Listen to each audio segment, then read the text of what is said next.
कौन आउ कहबी जगन्नाथ जे जगतर नाथ जगन्नाथ मंदिर रे थेला बेले जे 56 पौड़ी खाऊले केते प्रकार अंजन व्यंजन तांको पई करा जाउथिला से जो वर्तमान रथरे अछंती रथरे से प्रकार व्यवस्था नहीं मनीष जमती हमर सुखला खाद्य खाइले कष्ट होता है सेही परी महाप्रभु जगन्नाथ को निश्चित भाव में कष्ट अनुभव करुथिबे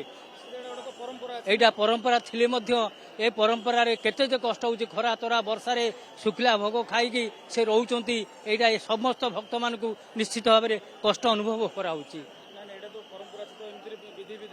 हाँ विधि विधान अच्छी अनेक दिन तो अच्छी आम विधि विधान चली आसी कौन करे कहीं विधि अच्छी ना जेहेतु रास्तार अच्छा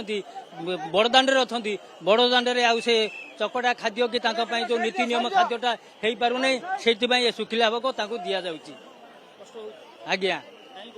कष्ट होची जेहेतु मनीष जमी शुखिला खाद्य खाइले कष्ट हुए जमी मो आम जगन्नाथ जगतरनाथ जिते कष्ट अनुभव करमती लक्ष लक्ष भक्त मान कष्ट अनुभव होची शुक्ली भोग निजर जमती मनीष को मानव को आमर जर होले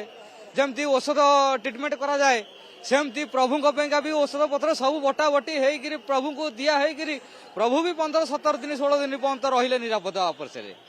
शुकिली रे पूरा पूरा शुकिली रे रहिबे जगन्नाथ से जेहेतु जगन्नाथ नीति नियम रे काम करा जीवो एटा